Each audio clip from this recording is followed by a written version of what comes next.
Stéphane, c'est toi qui as conçu ma cuisine avec ton équipe chez Macucina. Elle est magnifique. Je suis tellement contente. Je la trouve belle, mais pas juste belle. Elle est vraiment réfléchie. C'est pas juste de remplir les trous avec des caissons. En fait, c'est de rendre la cuisine ergonomique. Puis là, le monde dit ergonomique. Il me semble qu'une cuisine, c'est ergonomique. Une cuisine ergonomique, c'est une cuisine qu'on fait le moins de pas possible.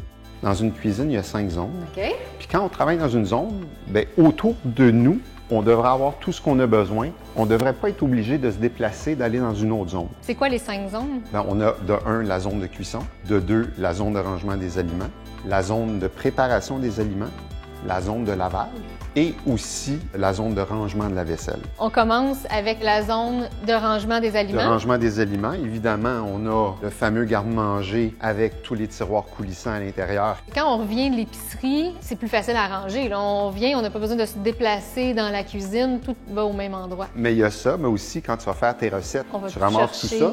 Et après ça, tu vas aller dans une zone qui s'appelle la zone de préparation des aliments.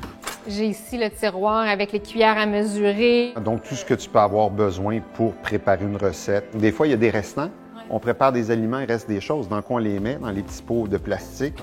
Et dans le dernier tiroir, on a tous les plats de préparation, les culs de poule, les tasses à mesurer. Après ça, on se retrouve ici dans la zone de cuisson. On s'attend à voir les poêlons, les mitaines.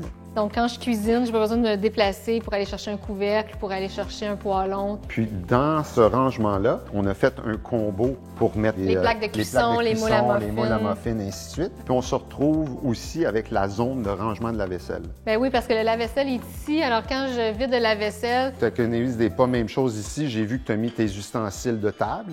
Ta table est ici à côté. Donc, ça fait plein de bon sens de tout avoir dans cette région-là. Mais c'est fou, hein, parce que ça semble évident vu comme ça, parce que tout est rangé au bon endroit, mais dans plein de cuisines, là, c'est pas le cas. Puis parle-moi de la zone de lavage de vaisselle. Il y a tout le temps 3 items qui vont ensemble, Geneviève. Il y a la poubelle, recyclage, compost d'un côté. Quand on vide nos assiettes, c'est simple, c'est à côté. On rince les assiettes et ensuite, on les met au lave-vaisselle. Donc, réellement, tu t'es pas déplacé. Tu as tout ce que tu veux. Il y a même ici un petit rangement, ce qu'on appelle la SOS, qui est une petite bascule qu'on met les éponges ou les linges humides. C'est fascinant. Tu sais, des fois, là, on a l'impression d'être dans le jus. Là, quand on cuisine, là, mon Dieu, là, qu'on est occupé, là, on en a beaucoup sur les épaules. Mais ce que je réalise, c'est que dans une cuisine bien organisée, on est au-dessus de nos affaires. Là. Puis ça devient moins lourd de cuisiner. C'est tellement simple parce qu'on se souvient toujours où sont les objets. Les objets qu'on a besoin sont dans leur zone. On se cherche pas, c'est pas le bordel.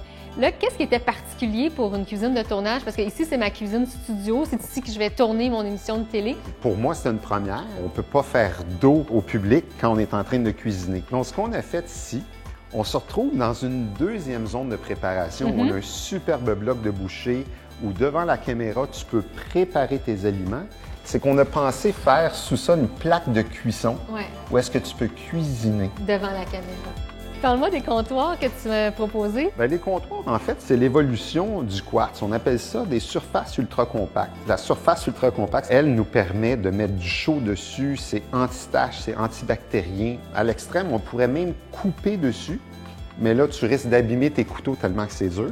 Je peux mettre un poêlon là, brûlant, je le mets directement dessus. Ça va pas marquer, ça va pas tacher. Ça ne tachera pas, ça ne marquera pas. C'est pour ça qu'on dit que c'est le summum des comptoirs. Il y a une autre chose qu'on a utilisée qui est une nouvelle matière depuis les dernières années, c'est le recouvrement des armoires.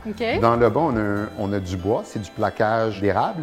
Mais dans le haut, ici, ce qu'on voit, c'est qu'on a du PET, qui est une forme de polymère qui est hyper résistant. Ce qui est le fun même avec ça, on peut faire une petite graphine qui va paraître à l'œil et en mettant un linge humide et un fer à repasser, la graphine va disparaître devant tes yeux. C'est bon à Donc, savoir. ça se nettoie extrêmement bien. Ma cuisine, je l'adore. Je sais qu'elle est belle, elle est fonctionnelle, puis je sens que je vais tellement m'amuser dans les prochaines années grâce à Macucina.